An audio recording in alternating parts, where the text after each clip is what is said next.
Jason and Joe. Do each of you just want to quickly introduce yourselves, and then we will start our conversation? Joe, do you want to go first? Okay, where's Jason? Let's go to Jason. And stuff like that. And I had this presumption that we were all in it together, and I am very idyllic. I'm an idealist, so similar to Zena, I guess I'm very naive, and you look for the best in people. And I guess like over the last 2 or 3 years, you start, you yourself maybe don't see yourself as something, but you recognize that people deal with you differently because something has changed. And you find, a lot of the relationships you have with people are transactional. And I guess I'm very naive, and you look for how I would behave, and I don't behave like that anyway, generally speaking. But you recognise people deal with you because they want something fundamentally. Whereas that help it's just or so that tiring. Interaction doesn't come when you are in need. I'm fatigued. And what's really sad is that when you ask. So, damn, it's just so tiring setting everything up. I've just been having such a great time communing with God, and I've been getting together with my mates, and in my spare time, instead of live streaming and preparing for live streaming, I've just been doing very professional, very safe gain of function research, because it's so important. I learned this from Anthony Fauci. So just getting together with friends, mates, and we're following all the protocols that Dr. Fauci laid out, and we're just building the most powerful viruses we can so that we can then figure out how to stop them and prevent harm. And so I've just been so busy with my gain of function research that I just haven't had time for live streaming. And I'm just trying to catch up now on the Jason Arday story. I'm really excited, really inspired by this video. Decolonizing he, doing the work as a person of color. When if we work off the premise of supporting one another and not pulling up ladders, you kind of ask for that help of, sometimes, a lot of the time in my case, for obvious reasons, it would be people of color. Senior academics. I'm not asking to be on a paper. I'm not asking to be on a book. I just need you to tell me, how does this whole thing work? Because I don't know how to do it. And you don't get an email. You don't hear nothing. All of these things. And why do people of color have to be so racist against other people of color? That's what's so distressing. So I haven't done a lot of prep. This is not going to be the typical high quality 40 show where every sentence counts. Like I've got everything lined up. No, this is just the chill stream. Just like I used to go to yoga almost every day. And then if for some reason I missed 3, 4, 5, 6 days of yoga, going back like on the 7th day, it seemed weird. I'd go to a Kundalini yoga studio, and if you're not doing it every day, it seems weird. If you don't go to shul every day, then you step back into shul, it seems weird. If you don't live stream regularly, and then you haven't live streamed in 2 months, and then you step back and you try to do it again, it's weird. Particularly, I'm on a new computer, and there are new settings and all sorts of things that I need to figure out. But we're gonna progress together. I think the thing that was most disappointing that this was a bigger trauma than any other thing that I might have experienced, and it's been a lot. Man, that is so sad. Why are people of color doing trauma to Jason Arday when he's just doing the work as a person of color, and I do my best to be an ally? Was the idea that you could have these, prominent academics say like a lot of things, like talk a really good talk about equality and diversity, but like there was a massive disconnect between their actions and their words. So in education, people always talk about the idea of praxis. Think about how upsetting this must have been for Jason Arday. He did this 6 years ago, right? This is a video from 2020. And he's had to deal, this is April 3rd, right? This is in COVID, early COVID. The pain and the trauma of being an academic in Great Britain, doing the work as a person of color, reaching out to do work with other people of color, and the trauma that they inflict. And, these academics, there was no aspect of praxis in their kind of DNA, like that they would say things. And when you kind of realize that the business of academia, you realize how powerful it is to be able to say things in a particular way, and you recognize the reputational and fiscal rewards for being able to do it. And I think it's kind of become the gig economy, and sometimes you question a lot, how much do people genuinely care? And I think that was always a trope that was leveled at just white academics, that they were exploitative of race politics. And yeah, in many cases they have a horrible history of doing that. But I also think there are some academics of color that don't cover themselves in glory either. And that for me has been the most disappointing thing, because I think there is a generation of academics coming through that think differently. That's not to say the generation before haven't, and there'll be reasons for why they may be acting the way they act, but I don't know. I've seen some things that I just think that's wrong. I just think that's wrong, and I just think that it's almost like great world leaders. They all have the ambition to do great for their own people, but then when they get a bit of power, they go mad and they forget the reasons why they got into it in the first place. And I think sadly, regardless of race, academia breeds that in people, and what it breeds is individualism. It doesn't breed collegiality. And if there's any trauma that has hurt me the most, is that one. Because you can be standing next to someone you can be sitting next to someone on a panel or sharing a platform with someone doing a keynote, and sometimes you're stood there and you're thinking, this person they don't care. I know they don't care. I know that they got a track record of helping no one but themselves. They've not helped people. Right, he's dropping truth bombs here about life in academia, and so he may have been a fabulist and a plagiarist at times, and haven't we all? But that doesn't mean that in some areas of life he's telling the truth, right? People aren't just liars or truth tellers. People are situational truth tellers or situational liars. They make up things in one area of their life. They may keep very clean books as an accountant, but then they have this passionate, exciting, sexy, fabulous love life where they don't exactly practice the most high fidelity to truth. They're not, and they say one thing, but they're doing something completely different. Because, let's face it, at the moment. See, right now, other people are playing Nathan Cofnas clips, right? Nathan Cofnas, right? The big expose essay on Jason Arday experience exposing his plagiarism, but I am an ally, so I'm going to play Jason Arday clips. I went through about 12 Jason Arday videos a week or two ago, and I got gold, and this is the most gold of the gold. And everything has its time, right? At the moment, race is big business. It doesn't matter how across all of society's institutions right now, race is big business, and there are a lot of people profiting from that plight. And a big reason for me kind of thinking, okay, and I think I said this when we met in Sheffield, Muna, there comes a time where you can't continue to profit from that plight. If things are not changing, that I think that morally for me, and I'll speak for myself, I think that's wrong. And so you do vacate that space, because then there'll be people who can bring new things to it. Because I think it is disappointing. The people you look up to for many, many years, and there's always that expression you should never meet your heroes. And I feel like I've had more experience in academia like that, and that's left more of an indelible imprint on me than the actual traumas I've experienced. Because I don't understand how we're all in the same position as academics of color. And, to my mind, you want to do everything you can to support one another. And every day I observe examples of the complete opposite of that. And that's not me trying to be pessimistic. It's just, I think it's one of those things that a lot of people know, but maybe a lot of people don't say. And I suppose I've always known it, and I always thought it, but I never said it, because, you kind of think, oh man, maybe I'm the only one who thinks like this. But as time's gone on, it's a harder thing to console yourself with. You kind of think to yourself, these people, I don't know how much they care. What have they done to bring other people on the ladder? What have they done to help other people? What have they done? Okay, I accidentally split my Chrome screen. I'm not a bloke who complains much, right? You know me. I'm a man of the people. I'm a lover. I'm not a fighter. But damn, it just... using tech, and you just have to fight this war just to do basic things.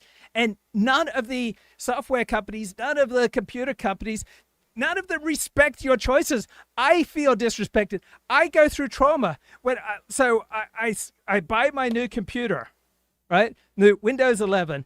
And first of all, I got a brand new spanking computer. I spend over $2,000. I get a gaming computer, and I do not game at all. I just want a gaming computer so I can do all the live stream that I need to in good quality so that I can be of service to humanity. And then I'm getting hardware errors on my brand new PC 11 computer that I spent $2,200 for. And the screen's going black and blank. And I'm getting hardware errors every 5 minutes on my brand new computer. As if I need this. I try to spend all my time doing either gain-of-function research or study of Torah. And now I have to deal with bloody hardware errors on my new computer. As if I don't have enough Zurus in my life. And so there is a redeeming quality out there. It's called ChatGPT. So I just screenshot my problems, right? When my computer wouldn't start. So about a month ago, my bloody computer, which I've had since 2018, just wouldn't start, wouldn't boot. So I was taking photos and pulling and unplugging this, and it wouldn't ever boot up. And then I found out the computer was kaput. So I get the new computer, getting bloody hardware errors. I'm just trying to eat my brekkie, just trying to read the New York Times, with a little bit of nice music going on in my headphones in the background. I got noise canceling headphones from Sony, like top drawer, $350, and bloody hardware errors. Like, I need this Zurus. So I whip out my phone, start taking pictures about what's going on, and ChatGPT guides me to update my driver for my, what's that video thing? So I update the driver, and Baruch Hashem, thank the good Lord, no hardware errors have returned. But like, bloody hell, you have to update the driver to get rid of hardware errors. But then I boot up my computer for the first time about 3 weeks ago, and I have to register with Microsoft. I cannot use my computer, right? Microsoft will not let me use my computer until I register with them and then agree to all sorts of BS that I don't want Microsoft in my life. I hate Microsoft, but I do use a PC. I'm a loyal PC man. So I have to agree to all sorts of Microsoft slop. And then as soon as I get my computer going, I immediately switch to the Chrome browser. I'm not saying Chrome is just inherently better. I'm not saying it is superior globally. I'm just saying I like to use Chrome. I want to be respected. I'm a Chrome man. I don't judge you if you're an Edge man, right? I don't think you're less of a man because you use a different browser from me. I just want to be respected. I am a Chrome man. Why can't you respect my choice to be a Chrome man? But does Microsoft respect my choice to be a Chrome man? No, I have to fight a never-ending war with Microsoft just to keep my browser. Why do I have to keep fighting Microsoft? Why is it always switching me without my permission to bloody Edge browser? All these software computer companies are constantly raping me and doing things that I very clearly said I don't want to do. And I just gave up, and I signed up for Microsoft Office. I did not give up my Chrome browser. I will fight day in and day out to keep my Chrome browser. I don't have a lot going on in my life, but I have my Chrome browser. I'm not giving up my Chrome browser. You will have to pry my Chrome browser from my cold, dead hands. And yes, I have to fight this unending battle with Microsoft because it will not respect my choices. Then I gave in. I used to be able to buy just like for $60 at some cheap legal, like it was advertised on Google. That means it's legal, like cheap version of Microsoft Word with my last computer. Like spent $60, I think, and that was good, but I can't find those cheap versions of Microsoft Word.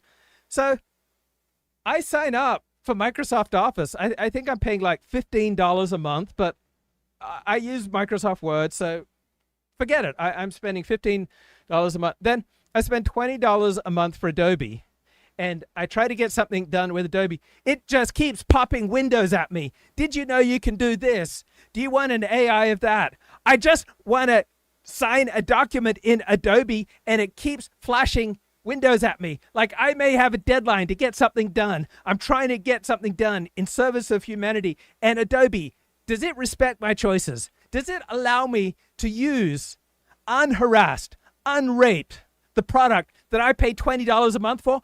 No, I have to click no to 15 different browsers just to use Adobe that I pay for. And it's just like that endlessly. I'm just doing my live stream now. I'm just trying to share some Torah, all right? And bloody Chrome starts popping like separate split browsers on me just because I click on a link from the august scholar Luke Croft. And now don't I have enough, Surus? Now I've got a deal on browser number 1 with a split browser. I don't have enough going on. Like Microsoft is raping me. Adobe's raping me. Actually, Google is my favorite. Of the big tech companies, it's my favorite. Have you ever tried to use Facebook on your PC? It is a horrible experience. It takes so long. It is just an awful, awful, awful experience. And ChatGPT, it has gotten so good in the last 2 months. Have you noticed how much better it is? Now, whenever I have a tech issue, I just screenshot it, take photos with my phone, talk to ChatGPT, and all sorts of issues, all sorts of troubles. Like, suddenly, I was limited to about 10-15% of the space that I used to have to write a simple WordPress blog post, just my humble service to the universe, right? I'm just sharing light and love with the universe via WordPress for my small elite audience. And then suddenly I could only go 10% of the distance before, oh, this is too large. And you know what the problem was? It was one bloody plugin. And ChatGPT found it. Thank God for ChatGPT. ChatGPT found the unnecessary plugin. I removed the plugin. Then I was able to get in to my Amy Wax profile and correct about 12 embarrassing errors. I'm a very respectable man. I don't like to be seen naked in public, like with a cucumber coming out of a part of me, right? I needed to get in there and fix the errors because, like, a lot of people look up to me. They respect me. They see me as an oracle of truth. And now I've got this blog post on Amy Wax, and it's got errors in it that I need to correct. But can I just simply go in and correct the errors? No. Something's happened to my WordPress. And so I can't go in there and correct the errors because now the file's too large. But once I delete that one bloody plugin, right, suddenly my WordPress works. But that's just, it's never-ending assault. Unless you, like, file a certain form with the city of LA, right, you have to pay them $400 in tax every year. The assault on you, the everything feels like it's getting worse. And I know that's not empirically true. It just feels like it, this unending assault. Just to, like, protect my dignity. I'm a very respectable man. And I have to, and I just want to get along with everyone. I just want to share the light and the love. I feel like a kindred spirit to Jason Arday, right? He's my mate. He's my bloke. Yeah, he's done some bad things. I've done some bad things, all right? Just because he plagiarized, right, doesn't mean that you can just dismiss the man. I'm sure he's got many great attributes. I am inspired by Jason Arday's story. And I just want to share the light and love that I've learned from Jason Arday. I just want to share and bring it to you. But does Chrome just let me do that? No, it has to start splitting up my browsers. And I'm just trying to share the light and the love. What kind of crazy world is this? You know, that helps anyone but themselves.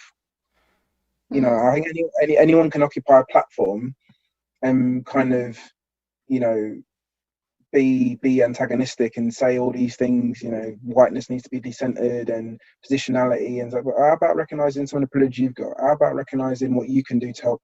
You know, before you start telling white people all this stuff, get your own house in order and think about things the things that you're doing to help other people, other academics of color, before you start telling other people what they need to be doing and what they shouldn't be doing. And I think there's too many truth here from Jason Arday, right? He's dropping truth bombs, right?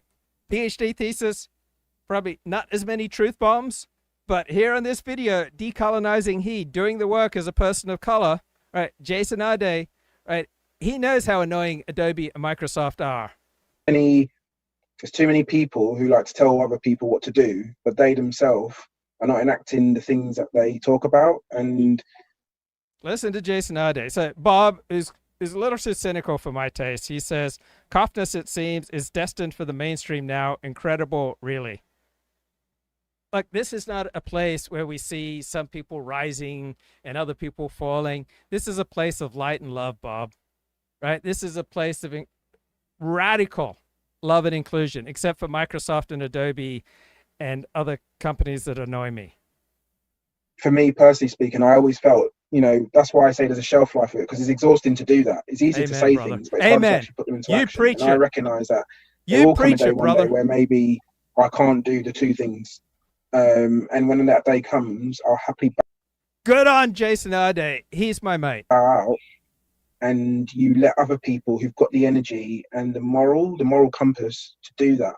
Because I think in academia, one thing that a lot of people are bereft.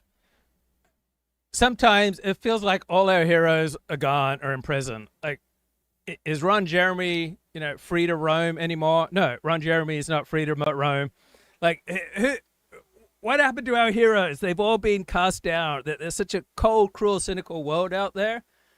But let's celebrate the light and the love of Jason Arday. And I find for me, he's the wounded healer. Like, his flaws. Like, he didn't check this box. All right, you can bang on that he committed this sin and he committed that sin. But for me, he's the wounded healer. Like, he's been through the mill, man. The amount of persecution that this guy has faced as an academic of color is just off the charts. Of and disconnected with his morals and ethics. Like, they just, do you know what I mean? Like, some of the things people do, you have people who are perceived to do exceptional things, but then the people that they work for that they treat like crap. Yeah. Amen. All off sick with stress. Yeah. I mean, how can that in itself is madness.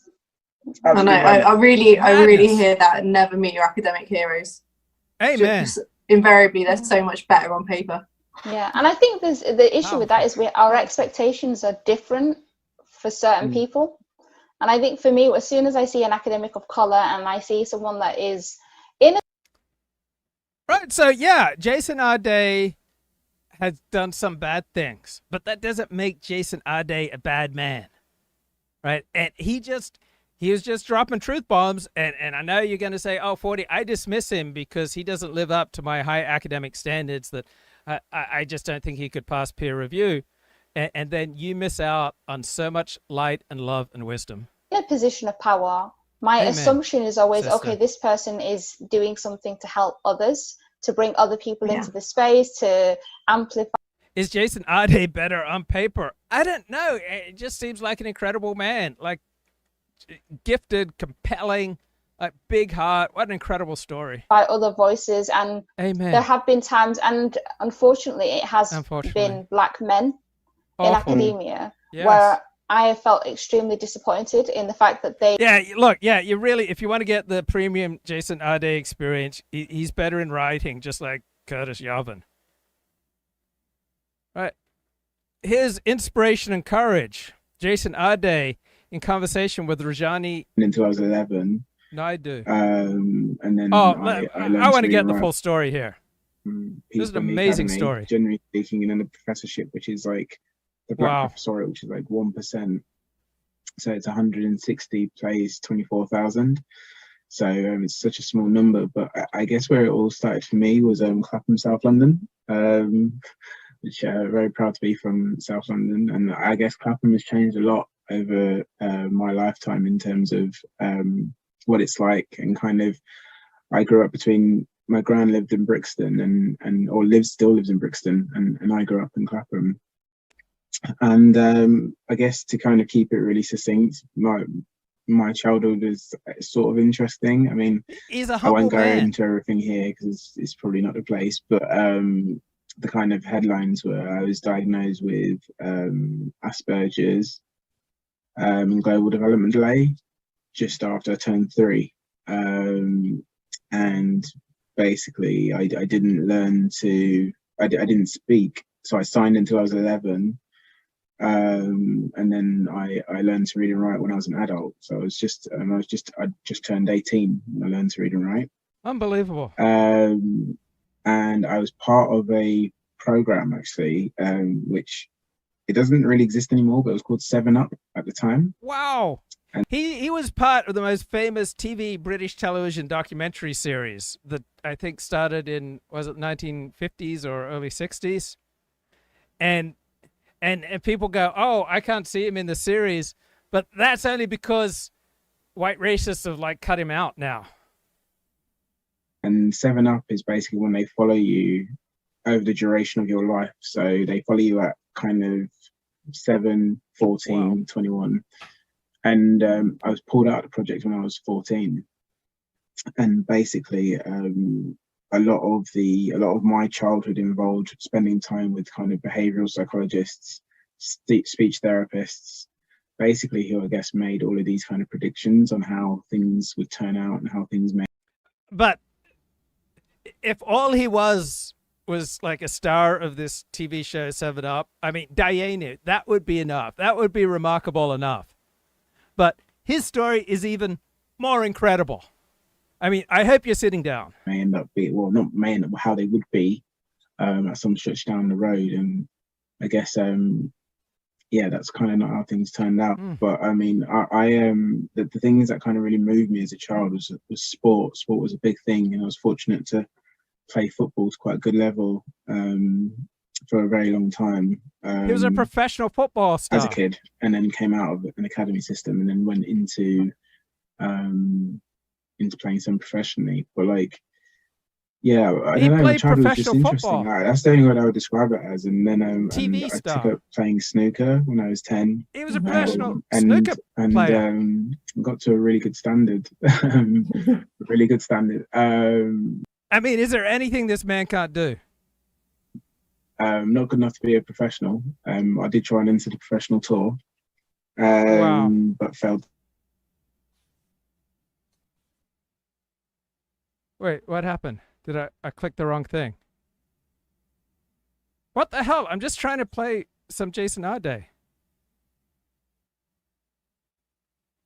Different way. So not being able to communicate with people was interesting. And I guess something kind of more privy to that was the fact that I spent all of my schooling in a special needs school. So I was with.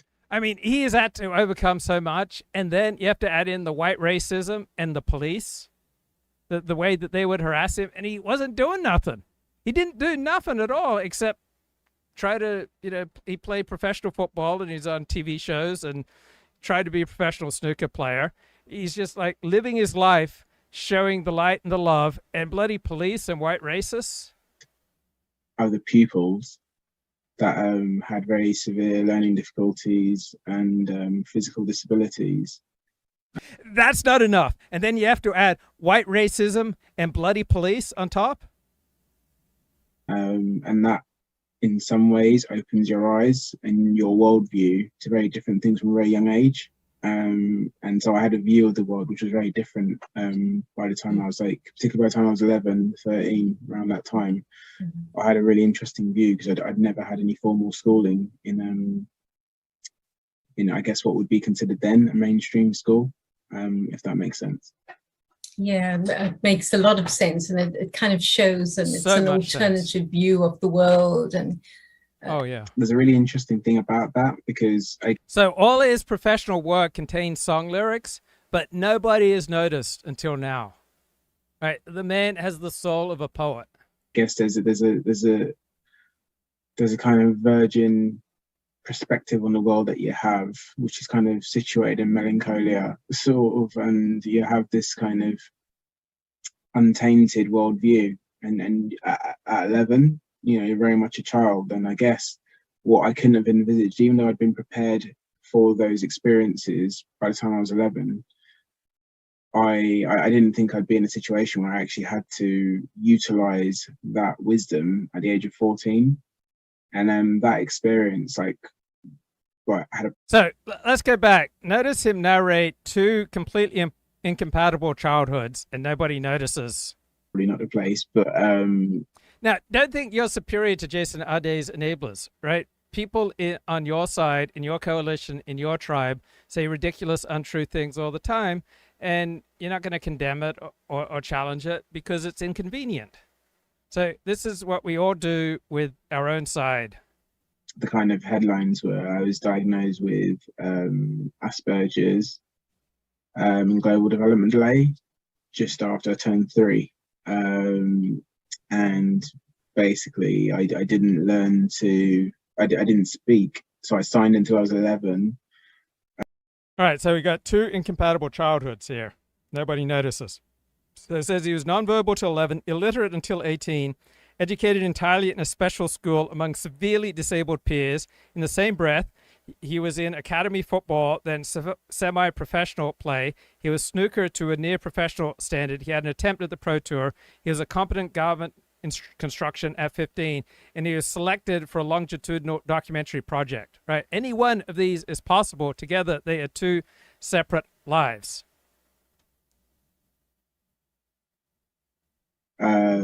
And then I learned to read and write when I was an adult. So I just turned 18 when I learned to read and write. I had to apply my makeup on twice. So I said to them, so a black woman said this to me, I said, explain, what do you mean? And they're like, well, I know you like music, Jason, so I'm going to kind of explain it to you in music terms. So I was like, brilliant, fantastic. And they said, you know that song by REM, like Imitation of Life? And I said, yeah. And I know you like REM, Jason. So like, there's this line where it says like, come on, no one can see me cry. And when I come into work, I feel this horrible sense of doom, and I encounter racism every day. I go into a toilet, I cry, I get out of my system, and I say to myself, I need to hold myself together for 5 more hours. And then I reapply my makeup in this small mirror in a cubicle, and people just must... Bob says, for all we know, Jason Arday is a post-irony comic doing a decades-long practical sketch on Western academia. Bob, that's brilliant. And she said, people must just think I've got the worst digestive problem ever because I go away for like 40 minutes a day to do this. And it was just so sad. That idea really kind of embedded itself in my head. I apply my makeup on twice. Now, despite everything he's been through, right, all the white racism and the police, he's still quite self-deprecating. My own journey or experiences. So please forgive me. I'm so sorry. Powerful. I think in terms of people who kind of help you get onto the bridge first and foremost, and get over the bridge, I would say that there's 2 people who are instrumental. So my mum, Gifty, who I never call mum, I affectionately call Gif. Her whole thing was like, you're going to do something great. She would say that every single day, and I can remember hearing that as a child, not particularly understanding what she meant, but she was just so fixated on this idea that you're going to do something great, and you'll do something that no one's ever done before, and people will be in awe of what you've done. Now, probably all mothers in some way, shape or form, to lessening or varying degrees, will say that to their children. All right, this is Jason Arday. Things can only get better. This is one of my favorite all-time speeches. Thank you so much. First and foremost, how are you all keeping? Are you all well? See, he thinks Good. about other people. It's really good. It's really good to be here, to be honest. And it's really funny when you do these things. One of the things that's really interesting is like the first question I'm always asked is, "Do you have any slides? Do you have anything you prepared anything?" And I mean, probably part of it is a little bit experience, but the bigger part of it is that in a previous life, I was a PE teacher, and so he never has any slides. But this guy, he's got charisma to burn. I could just listen to Jason Arday all day. I just find it so elevating. One of the things that was always really interesting with that kind of life is that you prepare these lessons, these amazing lessons, then after lunchtime. I bet they were great, right? I bet he prepared really original, detailed lessons. I bet he was a fantastic PE teacher. I wish Jason Arday had been my PE teacher. Everyone comes in and, you've got kids wired, pupils wired, and you're like, this plan is not going to work. You're going to have to change on the spot. And very often. So such wisdom there. Like, he recognizes that he is not the boss, right? The situation is the boss. When you're talking about issues around race, decolonizing, the intersection, generally speaking, one of the things you actually never know is who you're going to be speaking to. So you're invited to speak to places, but you have no idea who you're going to be talking to. So in a lot of cases, you have to be adaptable to the situation. So, you have a conference like this, but I wouldn't know who would be here. So a lot of the time you're kind of getting a feel for what's happening, and then you're kind of responding or being agile to that. So he's asked to speak at a lot of places. He has no idea who he's speaking to, who he will be speaking to. So he just reads a room, and he gives the room what it wants to hear. What a lovely thing. Particular situation. So a lot of it's kind of running through thoughts, but hopefully it'll correlate and make some sort of coherent sense. No doubt. I guess the easiest thing is always the hook. So, I think in terms of legendary one hit, I think he's pretty good. There's a story, some trash novelist, but I think James Clavell, that's a novelist, right? And I think, did he do a novel or something called The Rat? Anyway, it was about someone who was like king in prison, but then outside of prison, he was nobody. So my father, Desmond Ford, he was a star in Seventh-day Adventist world. Outside of it, he was nobody. Nobody outside of Seventh-day Adventism like ever heard of my father. My father didn't matter. Like outside of Seventh-day Adventism, my father didn't have any accomplishments. He didn't matter. He didn't contribute. He wasn't in the discourse. He was nobody. But inside Seventh-day Adventism and in a selection of ex-Seventh-day Adventists, he was mammoth. He was a star. Hit wonders. We got Durham. And Durham's legendary one hit was Things Can Only Get Better. And I guess it became the soundtrack to, New Labour firebrand in terms of Tony Blair, et cetera, et cetera. And what's really interesting with this idea is that you have this kind of space that's been changed, in terms of galvanizing a whole new focus in terms of how people think. When we kind of think about, I guess, race and higher education, what's happened in the last 5 years is quite remarkable, to kind of provide some context. So we've seen a huge increase in kind of the numbers of Black and ethnic minority students going on to postgraduate study through lots of different schemes that have happened. Dr. Bandina Wudu has been huge in that, leading routes. So good at telling people what they want to hear, right? No slides, right? He's describing the exact conditions that make his work unauditable. No slides, no knowledge of who is in the room. He has thoughts running through his head. He hopes they're coherent, right? This is his style, and it's just so charming. He's got the disclaimers, right? He doesn't know anything. He's not an expert on anything. He includes himself among those who don't understand.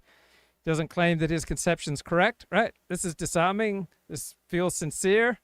You can't challenge this, right? You can't press a man. You can't challenge a man. You can't audit a man who's just told you he doesn't know anything, right? You press this kind of man and you are a bully, right? You press the humble man and you are the bad man. He's got some really sharp critiques here about decolonialism.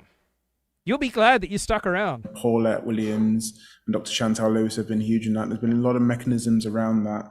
The Broken Pipeline Leading Routes report, which led to £8 million funding competition from government to the OFS. So there's been a lot of kind of advancements, but what has kind of perforated those advancements in that time are kind of little fads that have happened in that time. And probably the biggest fad that's happened is decolonizing. And the reason why I say that, because that particular term has been franchised and it's been packaged really, really well. And it's kind of happened within the storm. He's absolutely right. He says a lot of true things. Right, he says some bollocks, but he also says a lot of true things. To, walking, running, or jogging, running. But what we've done is completely accelerate straight to decolonize. And I'm yet to meet a person who can define to me what decolonizing means, because people... Right, who could give a hard time to such a humble, charming man? And Bob knows. I must say, Luke, presentations without slides are often better than with slides. Absolutely. Right? People often rely too much on slides. They read directly from them instead of using them as props or illustrations, right? Jason Arday knows the truth. Do it, one in such different ways, and one in a way that actually it's not actually sustainable. If anything, most of the decolonizing processes that exist in of the last 2 or 3 years have actually caused more harm to Black and ethnic minority people, because they find themselves at the sharper end, having to mobilize those interventions at a cost to their own physical and mental well-being. also without the professional recognition for doing that as well, and it being valued as professional currency. So in terms of the idea of decolonizing and in relation to, I guess, a subject area, and look, Right, he's getting a question here from the audience. Hi, I'm Dan Berwick from St George's University of London. I hope my question doesn't come across as all lives matter, because it's not meant that way, but the modern world is the product of colonialism, I think you can say that, but it's not all rubbish. So how do we go about distinguishing, what we want to decolonize versus what do we do with the good parts of colonialism? I mean, within the context that I meant the question, right? Yeah, that's a great question. Yeah. My mum went to St George's. That's good to know. Okay. Tell Alex and say, yeah, she graduated from there. Yeah. So I guess from my point of view, the good parts of decolonizing is almost like someone asking me what. Okay, he's just completely lost here, right? Someone asked him a serious question, and the poor bloke is just lost at sea. So I don't want to focus on that. I want to try to stay positive. Let's talk about 5 benefits of getting an early autism diagnosis. And I can remember hearing that as a child, not particularly understanding what she meant, but she was just so fixated on this idea that you're going to do something great and you'll do something that no one's ever done before, and people will be in awe of what you've done. Now, probably all mothers in some way, shape or form, to lessening or varying degrees, will say that to their children. But I really believed it. And my mum kind of really emphasized the fact that whether it's something domestic, whether it's something, because it was never still lives in Brixton, and I grew up in Clapham. And I guess to kind of keep it really succinct, my childhood was sort of interesting. I mean, I won't go into everything here because it's probably not the place, but the kind of headlines were I was diagnosed with Asperger's and global development delay just after I turned 3. And basically I didn't learn I didn't speak, so I signed until I was 11, and then I learned to read and write when I was an adult. So I just turned 18 when I learned to read and write, and I was part of a program actually, which it doesn't really exist anymore, but it was called. He was part of 7 Up, the most famous documentary in British history. Okay, welcome, listeners. I'm so excited to be with you today. Yeah. Okay. So just to say to your listeners, like, this is the first time the book came out last week, and this is the first time we're kind of talking about it. Now it's out. Wow, his books didn't seem to have much impact. So this is like really interesting because it'll be quite like organic, as all good interviews should be. But yeah, I think that Jason and I would often have conversations about the ways of the world, whether that was work, relationships, families, and how we as neurodivergent people that also are Black happen to experience these different parts of social life. I think in particular, the kind of heart of the. Very cool. Yeah, and Jason? Julie, I don't have anything. I never have, but But what I will say is that he has no online presence. He's saying here. This is from about 10 months ago. It would be available from the Princeton bookshop anyway, online, and obviously. Buy the book. Yeah. Princeton, right? Princeton published a book on which he was a co-author. Yeah, it can kind of write off. That's a big deal. Like, that's a very big deal. And I know you both are in academic space, but that's the Princeton Review. Like, that's a big deal to get published. So yeah, be sure to find it, support the book, share the book. And like you said, just like one person, like it just takes one person to create massive change, and it can be like dominoes to other things. So really appreciate the work you both are doing. Such powerful work. Everyone for coming along. I'm Shreya Arday. I'm an associate evening, displaying information and research about Oxford's first black women students. So do come along and have a look at that too. It's up until Monday. So I'm going to now introduce Dr. Jason Arday, our Associate Professor in the Department of Sociology at Durham University. And very prolific. I was scrolling down your list of publications. I can't begin to talk about them all, but mainly addressing questions of race, education, race and class, social justice, intersectionality. Has a new book coming out. People who have done the same thing, and then with a straight face they say, "This is original contribution to knowledge." And you're like, "No, it's not. No, it's not. My PhD is not an original contribution to knowledge, but I did it." Wait, knock me over with the yarmulke. He came out and told us October 27, 2021, his PhD is not an original contribution to knowledge. Because my supervisor told me, if you do that, you'll pass. And then it's like, I've not published anything from it. I don't think anyone's ever read it. It's on reflective practice. So this is what I mean. Like, you end up doing what your supervisor wants you to do. And it's this idea that, I wanted to study, if I was able to choose, the educational experiences of minority ethnic children or migrant children settling in the UK. But they said that was a bad idea. Now, when you're green and you're wet behind the ears, you're like, okay, well, I believe you. I'll do what you tell me to do. See, he could have done original, valuable work, but some white racist I assume, who was his PhD supervisor, forced him to do a thesis, a dissertation, where he could add nothing, right? If only he'd been allowed to do the work he wanted to do, he could have made original contributions to knowledge.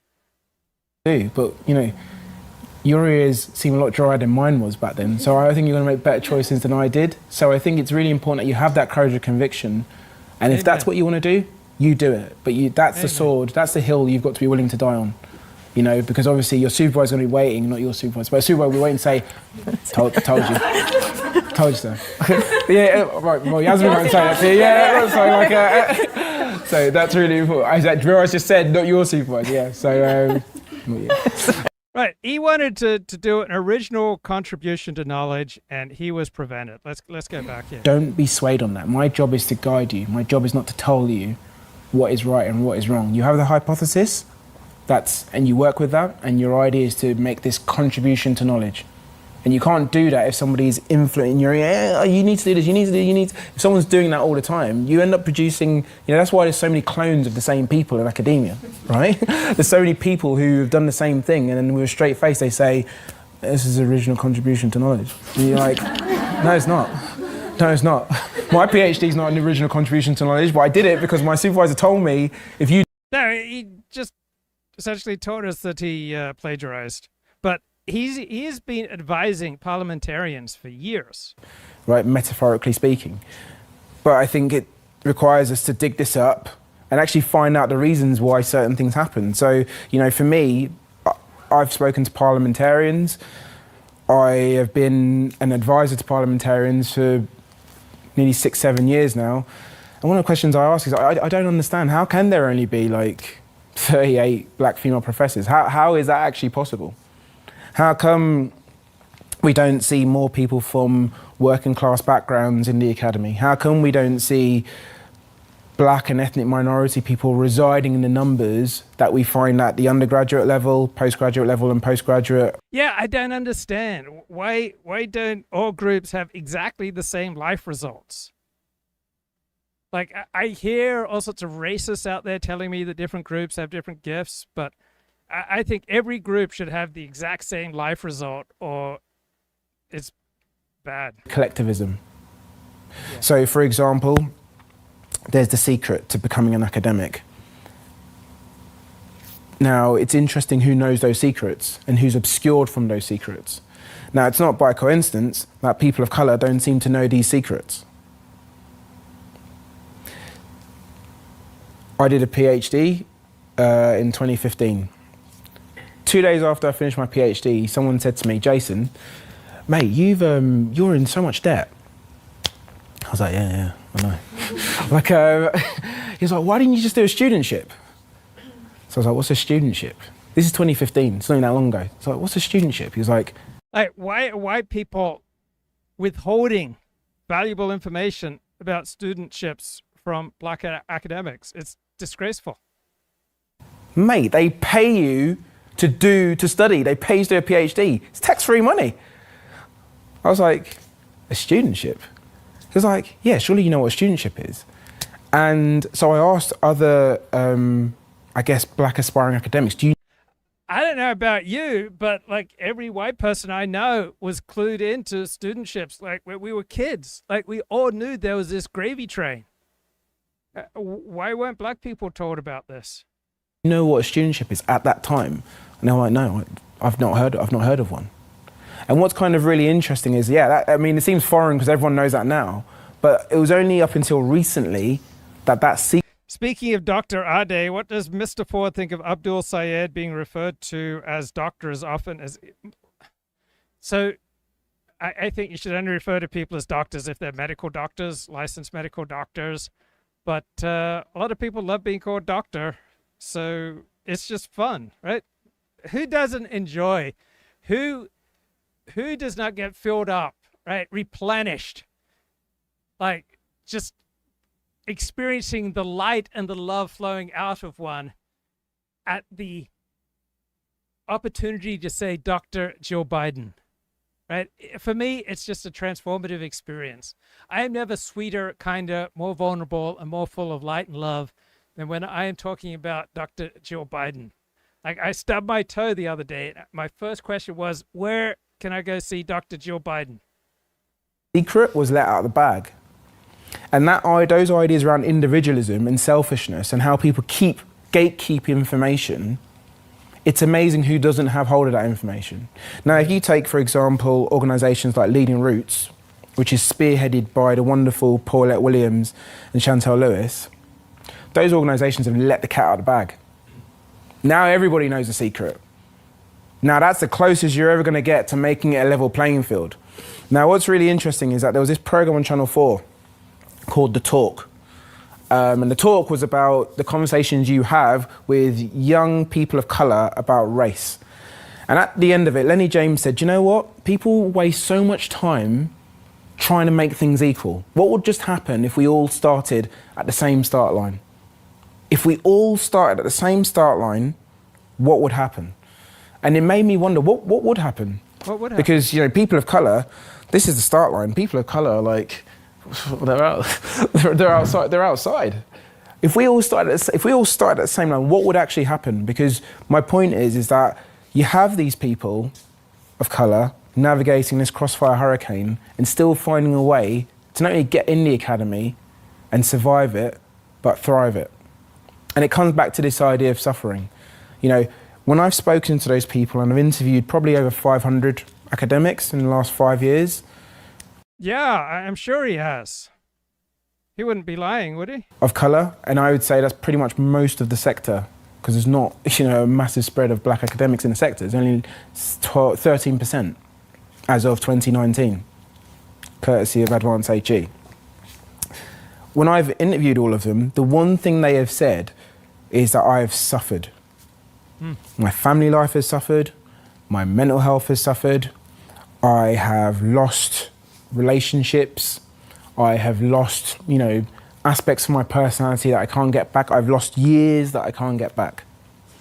This is awful, right, how they've suffered. I'll happily bow out, and you let other people who've got the energy and the moral compass to do that. Because I think in academia, one thing that a lot of people are bereft of and disconnected with is morals and ethics. Like they just, do you know what I mean? Like some of the things people do, you know, you have people who are perceived to do exceptional things, but then the people that they work for that they treat like crap. Yeah. You know, we're all off sick with stress. Yeah. I mean, how can you? That in itself is madness. I know. I really hear that, and never meet your academic heroes. Just invariably, they're so much better on paper. Yeah, and I think the issue with that is So we all feel bad. We're all wondering how Jason is doing. Right? He's been sued so much, but the great news is he told us April 3, 2020 in this video. He's had an exit plan for years. Academics and students.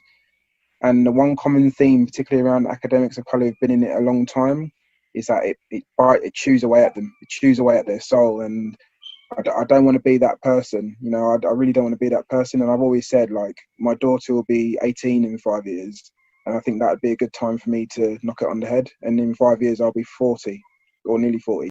So that was last year he turned 40. So that would be a good time for me to find something else to do, because I think then you create spaces and platforms for a new generation of people with new ideas and new vigor, a new kind of energy that you need to have to challenge it. Because I think if you're staying... Bob says, Arday has not suffered.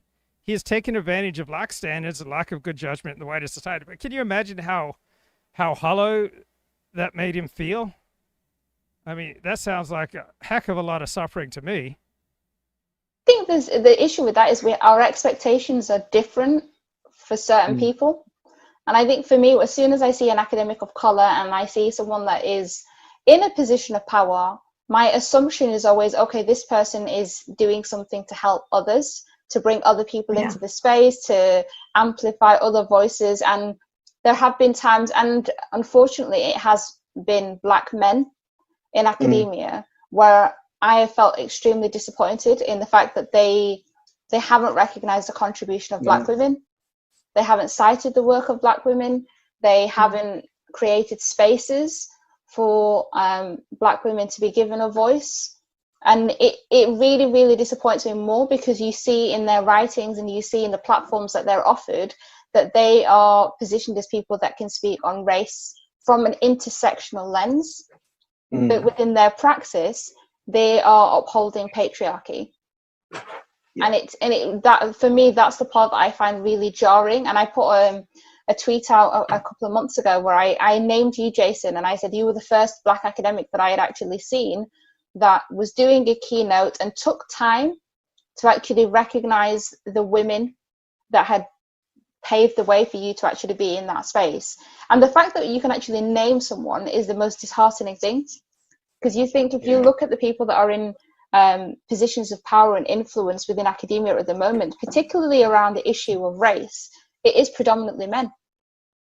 It is, yeah. And you know, and the thing that has always just been the saddest thing for me is that, like, let's be honest, those men that don't do that labor, and I include myself, I do the labor, but what I'm saying is I've profited from the labor and the blood, sweat and tears of women of color, particularly Black women, to end up in that position.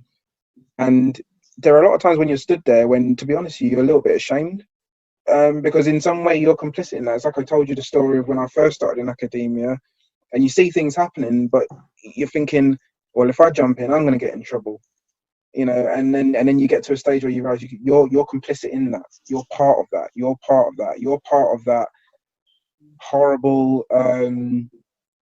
dynasty of men of color who've stood by and watched their sisters suffer, you know. And then at some stage, someone will talk to you, and you begin to kind of think people telling them how good they are. So you just surround yourself with people. Wow, he's got some sharp insights into the world of academia here. You need to hear when this. You're privileging, you're benefiting from something at the expense of other people. That's the time you kind of say to yourself, you get out, or you ground yourself with good people so they can tell you that. But I think in academia, most of the time, most people are not grounded by good people, because a lot of academia is people telling people how good they are. A lot of academia is people telling people how good they are, and it's matched by people telling them how good they are. So you just surround yourself with people like that. So you never really engage in any kind of honesty, because people just tell you all the time you're great, which is right. He honesty. He's telling us here, honesty is such a lonely word, but it's what he mostly wants, right? He's just looking for honesty. Like you know, I do a lot of stuff like that anyway. But yeah, I think the thing that kind of separates me from my consciousness, because sometimes my own head is just, you know, getting away from that, is, I suppose, you know, my biggest thing in life was always I wanted to help other people as much as I could. That was my only real ambition in life. And so, you know, a lot of you know, I'm in a very privileged position, as I think we all are, and a lot of the money I get for things. He is so relieved and so happy and so glad now that he is no longer in a position of so much privilege. I spend it on basically homelessness. So what we do is we kind of buy a lot of goods in a box, and for homeless people, like toiletries, clothes, shoes, and things like that. And then we put some money, and it's enough normally for 3 nights in a homeless shelter around London. And what we do is we kind of go around different parts of London. So look, he may have plagiarized a bit, but this guy has helped thousands of homeless people. He's guided them up out of the streets, and now the people he's helped, they've become astrophysicists and professional snooker players. They are now producing movies. They are doing like groundbreaking, innovative work in physics. Right, thousands of people he has lifted up from the streets. And this poor bloke, he only ever wanted to be a concert pianist, right? He's not a complicated man. He just wanted to play the piano and bring joy. Students off the scent. So it was a lot around aspiration. So if a student turned around and said, particularly students of colour, and they would say, I want to be a concert pianist, which a student once said, and when I had to observe another teacher in class, the teacher said, well, I think that's a bit unrealistic, but I do think you're quite good at sport, and maybe you should concentrate on doing that. And that kind of stifling of ambition kind of really pricked a conscience in me in terms. Right, if only he'd had more encouragement, he would be a pianist with the London Philharmonic right now. But because he's black, right, I presume this white person told him, oh, you're good at sport, that's more realistic. Of kind of thinking that you kind of have a responsibility to try and help these students as much as powerful. I interviewed one particular person, and they know that I obviously love music, as I told you at the beginning. And in particular, I like REM. So they said to me, like, Jason, you know that song by REM, like Imitation of Life? I was like, yeah, I know that song. It's a great song. They're like, you know that line in it where they kind of say, like, come on, no one can see me cry? I said, yeah, that's a great line. Like, this sugar cane, this hurricane, I'm not afraid, come on, no one can see me cry. So I said to them, yeah, that's a great lyric. And they was like, yeah, it's a great lyric. And, every time I come to work, I apply my makeup on twice. So I said, what do you mean? They're like, well, I have this horrible feeling at work when I get there. I encounter the first 2 hours, racial microaggression. So many of these Jason Arday videos are being made private and being removed from the internet. And it just kills me because it's like we're telling Jason, hide your light under a bushel, right? Don't share the light and the love, right? People are preventing me from sharing with you the light and the love that you need to hear right now. Sorry, racial microaggression after racial microaggression. I have to find a way to deal with it. I can't cry in front of people because if I cry in front of my colleagues, they'll see this as weakness. So I go into a toilet, I cry for about half an hour. I'm fairly certain they think I've got the worst stomach problem in the world. And then I reapply my makeup in the toilet, in my small mirror, where no one can see me cry, and I come back out. And, beyond the jovialness of kind of having this song reverberate in my head, I was literally thinking of the practical application of putting your face on, for want of another expression, in the morning, crying in the toilet because you're... Awful. It's been through so much. Welcome to the Surviving Society collaborative and on. And a lot of scholars and colleagues of mine noticed of colour was that black and ethnic minority people weren't actually being given the opportunity to tell those stories themselves. When they started doing that, what emerged was a policing and a trivialization of the research that they do as not being empirical, as not being rigorous, as being theoretically flawed. Yeah.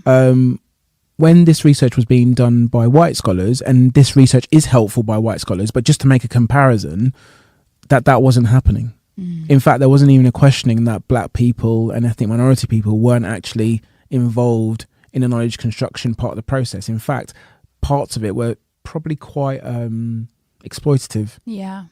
And as a sector, there's a responsibility on all of us to reflect on that and to look on that and how we change things. Now, we've been presented with an amazing opportunity to really think about how we centre the voices of black people in academia and give them the autonomy and the emancipation to talk about their lived experiences without. Yeah, absolutely. It's a great point. Okay, what do we mean? What do we mean here? I mean, one of the things that you kind of speak about, which is a recurrent tenet, it's almost a spine of the trees, is the white narcissist bit. Could you just unpack that for people that will be engaging with this, will be listening?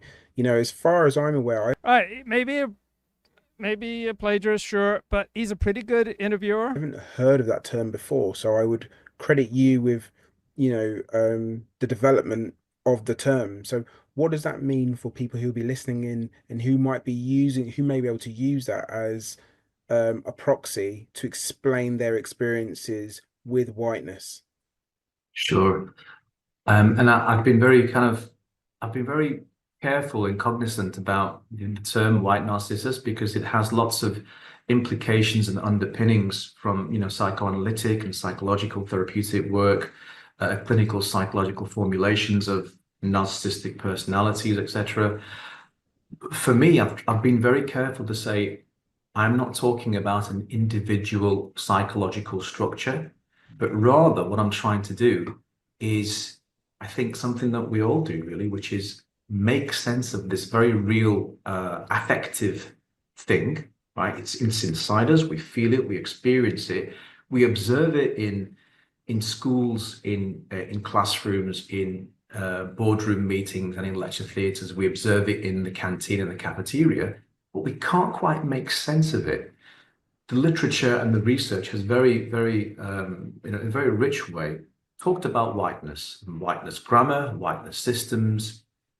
But for me, there was something missing from David that. Starkey Talks, and today I'm delighted to be talking to a chap, if I dare call him that, who is very much in the news, Nathan Cofnas, the David. I'm a David, but this is a real David, a hero who brought down the monster of DEI at Cambridge. Nathan, we have a lot in common. We both have lots of degrees. They happen to be real ones, but shall we abandon them and just call each other Nathan? The other thing we've got in common, just so everybody understands, the reason we are both grinning is that we are enjoying vengeance.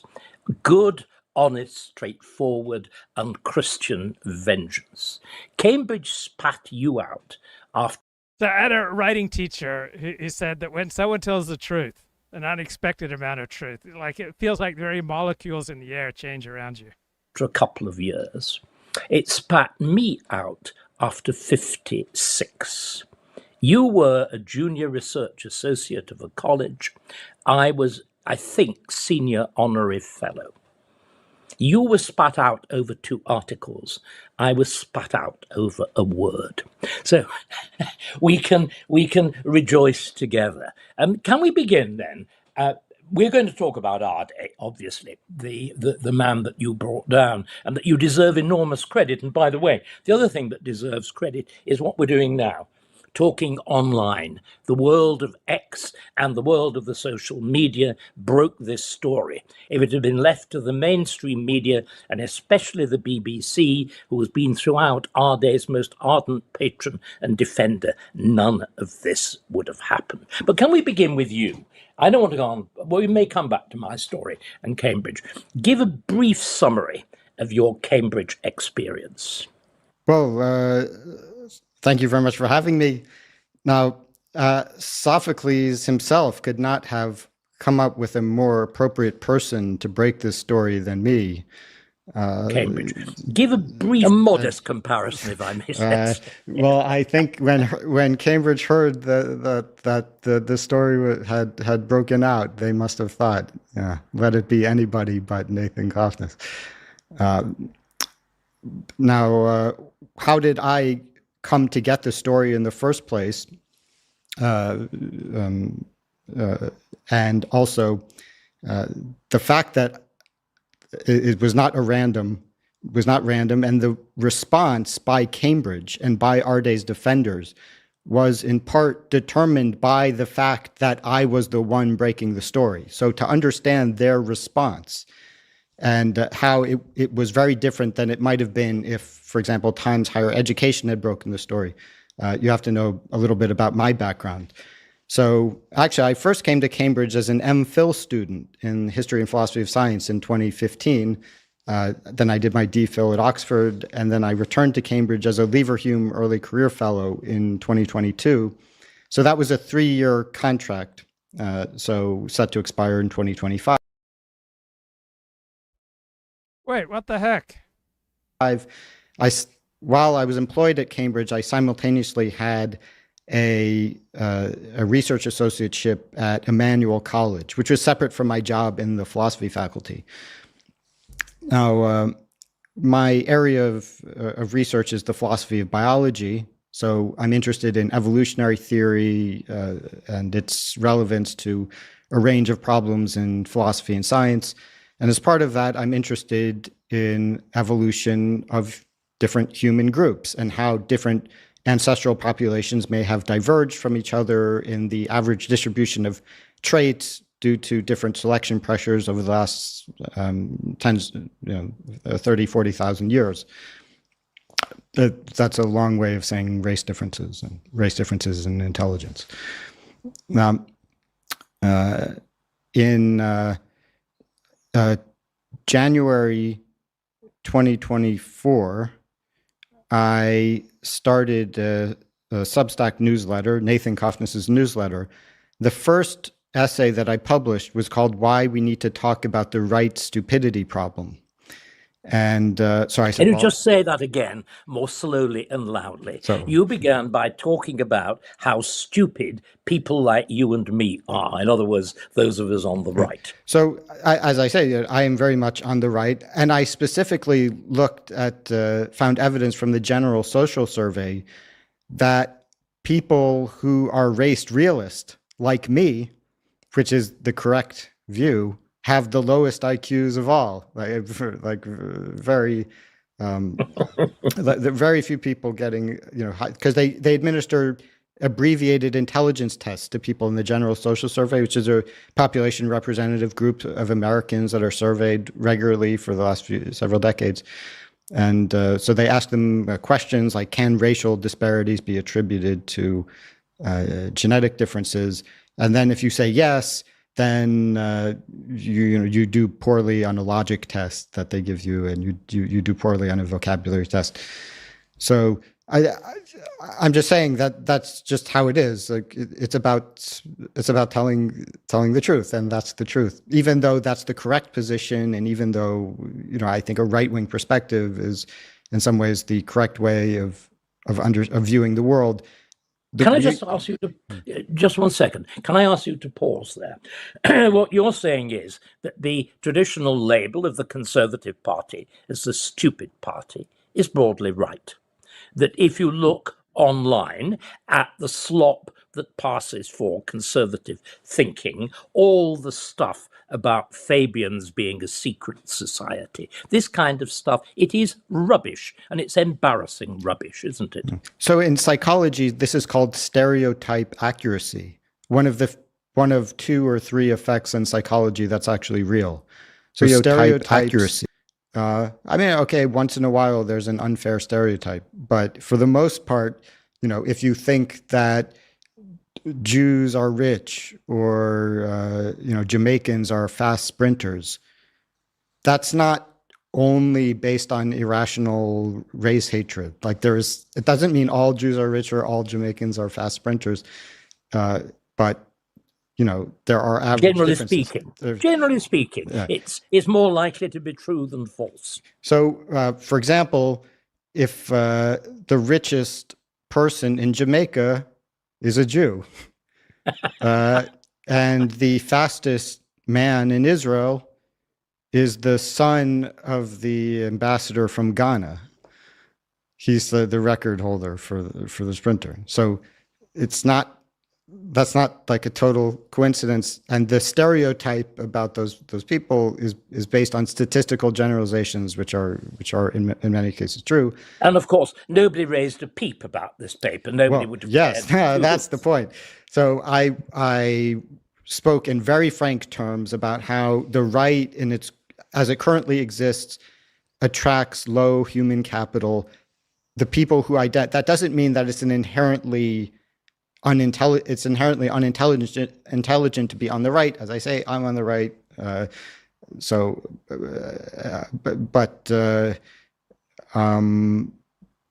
just the way it is. People who are on the right, low intelligence for genetic reasons.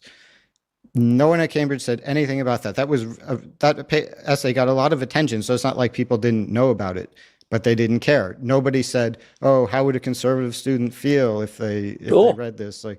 Or how can we trust you to grade the conservative student's paper? You discriminate against them. No, not a word. Then a month later, I wrote a follow-up article, which is developing some of the ideas in the original essay, where I said that the only way to create a philosophically coherent right is to talk about the reality of race differences, because all right-wing positions are just utterly indefensible if you can't talk about hereditarianism. You end up tying yourself in knots trying to explain why you don't care about these group disparities, and the leftists will always have the better argument and will always appeal to smarter people. Okay, so a month later, February 2024, I write A Guide for the Hereditarian Revolution. And this essay includes a frank discussion of race differences, particularly in the American context. What would happen if we got rid of affirmative action?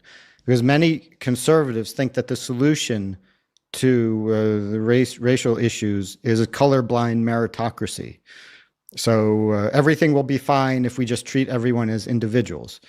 Very common idea, like the National Review, Hoover Institution crowd. That's what they say. So my point, or one of the points I make, is that you don't understand what would happen if we actually had a colorblind meritocracy, where representation of certain groups, such as African Americans, would be decimated. It would fall. But not just a reduction of 10%, but it would fall to 10% of what it is, or even less than that. Can I just again ask you to just go back over that ground and talk about evidence? You know, I'm a historian, so I'm peculiarly alert to the question of evidence. When you made that remark about the collapse of, I mean, let's take the example, the number of black students enrolled at Harvard. The evidence that you relied on was not evidence that you had produced. It was evidence that Harvard had produced. I'm correct in that, am I not? Well, there are very few people who are capable of understanding that. The widespread view is that I made it up out of hatred for black people. In fact, it was Harvard's statistic. And what this, just one second, again, just so that we spell this out, because it's so important we get this point clear. What Harvard did was to say, if it applied the normal entry criteria based on SATs, that kind of thing, to black students, they would fall, and I may not have got the precise figures, from 14%, is it, to 0.7? Yeah. In the year that the study was conducted, I think blacks were like 12.5%. Now it's, and they said that if admissions were based only on grades and test scores, i.e. merit, then they would be actually a little less than 0.7% black, 0.67. So in other words, again, yeah. let's as we're flattering each other, one of the things I always try to say to my students, or used to say when I had more students, was orders of magnitude. Get your orders of magnitude right, then it doesn't really matter too much about the detail of, is it 0.6 or 0.7, but get that, though it's very important to understand which is the bigger, which one of your critics didn't, of course. But so in other words, Harvard itself said that there would be this catastrophic failure of, as it were, black representation at Harvard if the ordinary standards which apply to all other students, including Indians, including Japanese, including Asians, as well as whites, were applied to blacks. That's exactly what was said. Well, they hold each race to a different standard depending on its hierarchy and its position in the woke totem pole. So actually, if you had meritocratic admissions, the proportion of white students at Harvard would not change that much. It would be, I think it would rise by like a couple percentage points, according to some study. It would mainly be that blacks are being replaced by Asians. Exactly. Right. So you said this. There was then this vast outcry, and what happened?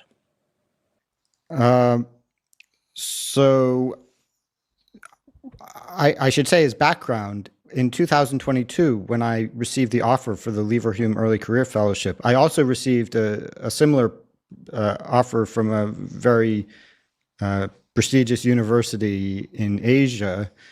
And many of my friends told me, just go to Asia. Like, you know, if you go to Cambridge, don't you know what happened to Noah Carl at Cambridge? The same thing's going to happen to you. But I said, no, it's impossible, because after Noah Carl was fired in 2019, the following year, in response to the Noah Carl affair, the university adopted a very strong free speech policy to prevent something like that from ever happening again. So anything that's lawful speech, speech within the law, will be protected. Nothing can happen to you. You can't. So you said you're fine. Free speech. So I said, yeah, there. Look, it's there on the website. They say you can't get in trouble for free speech. Can we get right? That is such an autistic comment. Right, just because you've got some standard on the website or some abstract value, I got shocking news for you. The values that are extolled by corporations such as Starbucks, they don't necessarily embody them. In fact, there's absolutely zero connection between what corporations, firms, universities, churches, synagogues, individuals.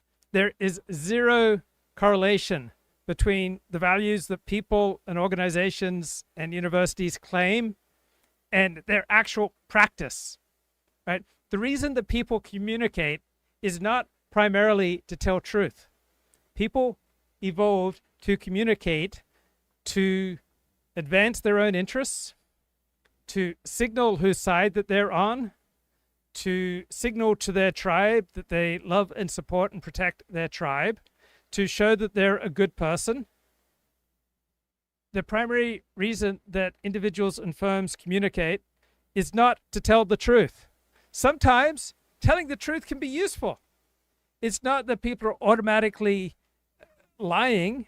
It's just there's absolutely no correlation between what people say and truth. There are very few instances in life where telling the truth is the primary value of whoever's speaking or writing. Think of it as akin to playing tackle football, right? The type of behavior that you can engage in once the whistle goes and the play is live on a football field where you are legally playing tackle football. You cannot engage in that behavior outside of the football field without putting yourself at great risk. So too with telling the truth, right? There is a time and there is a place where your primary objective should be to tell the truth. And those times and places are about as common as the times and places where you suit up and you play a legal game of tackle football. There aren't many places, there aren't many situations in life where your primary obligation is to tell the truth. In almost every situation in life, there will be other higher values in your best interests. So at work, you need to just tell your bosses and your coworkers and everyone else what they need to hear, what they want to hear. You start telling the truth at work, you're going to get fired.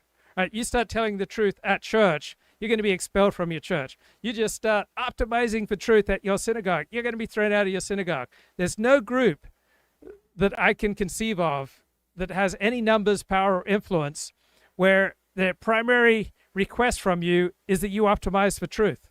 Life doesn't work that way. Very narrow segments of life can you play tackle football and that's A-okay.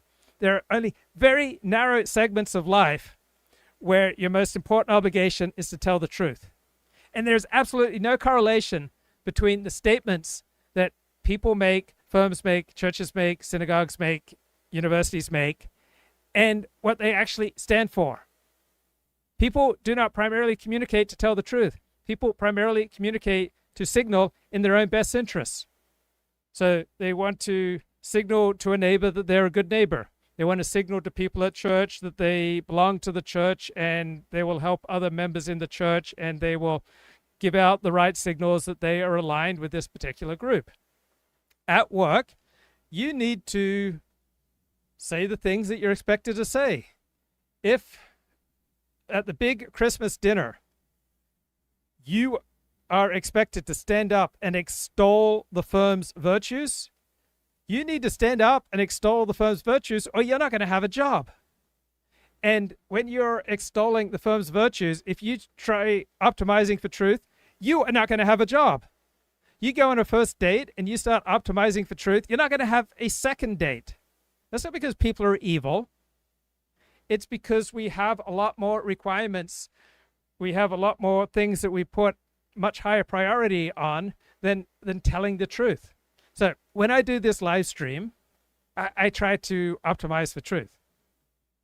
But it's akin to someone strapping on a uniform and going out and playing tackle football. I haven't live streamed in about 2 months. This feels really uncomfortable. It feels really tiring. It feels, I don't like what I'm been feeling, because this is a challenge. I got a new computer, new settings, things aren't lined up right. I don't have the music.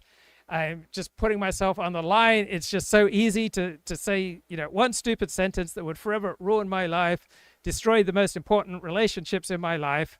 When you start speaking online or you start writing emails, right, there is a tremendously strong current, and that current only goes in one direction, against your best interests, right? You start posting on social media, sending emails, and you start telling the truth, you're going to destroy your life.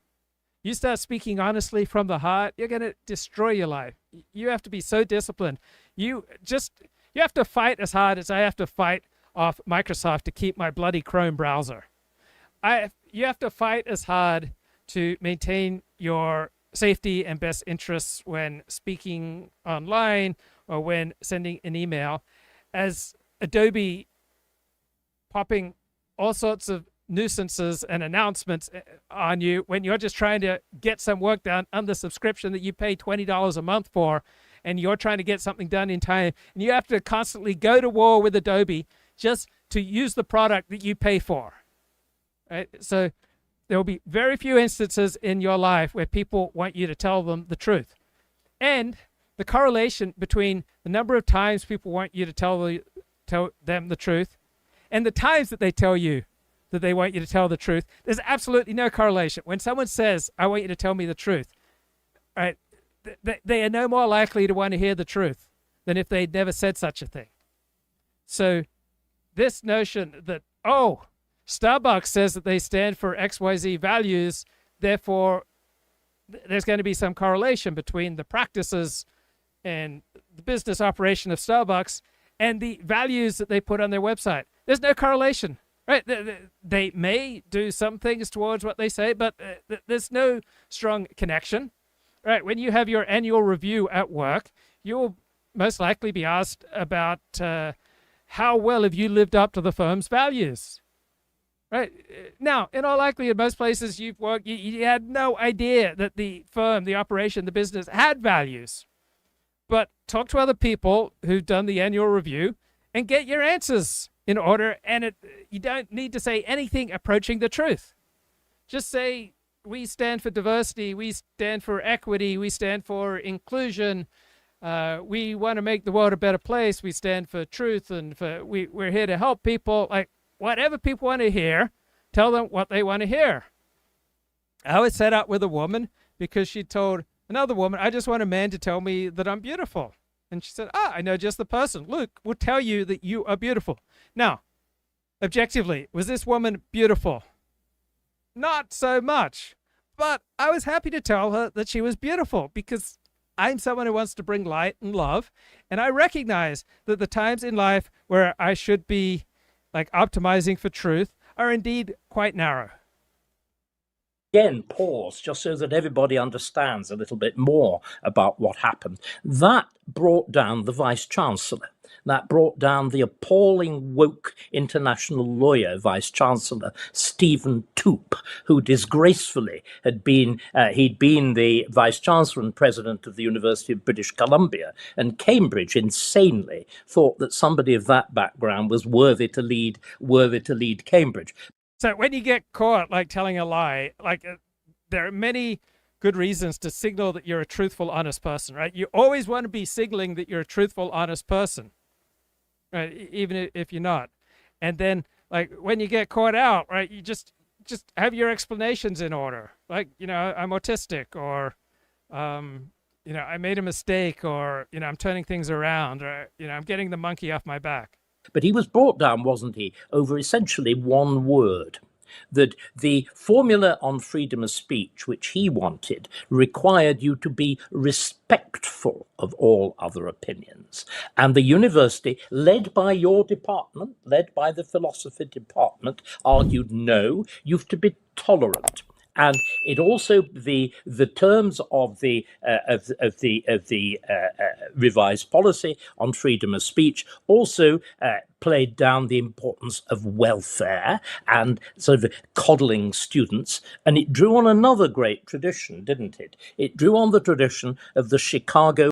Now, it's great fun to talk to people who are low in agreeableness and higher in optimizing for truth, right? I love it. I think it's fantastic as long as it's not self-destructive or antisocial, right? Every community, every society, every synagogue and church, every firm, every operation has all sorts of obvious truths that it has to deny to cohere, right? We'd all go crazy if we optimize for truth 24/7. So we all need our precious little lies. And if you go to war with people's most precious lies, it's not going to go well for you. Principles, which state that no university can function if the university itself has political or social values. The university has to be neutral. Everybody participating in the university. Yeah, and that's never going to happen, because we didn't evolve. There's no evolutionary benefit to being neutral, except in very narrow circumstances, such as when you're playing football. Life evolved tribally. We evolved to live in a group strategy within a community. And no community that survives is neutral. So time and a place for neutrality, generally speaking, not an effective life strategy. Okay, so I think this works. It will get better. Life will get better. Jason Arday says so. Talk to you later, mate. Bye-bye.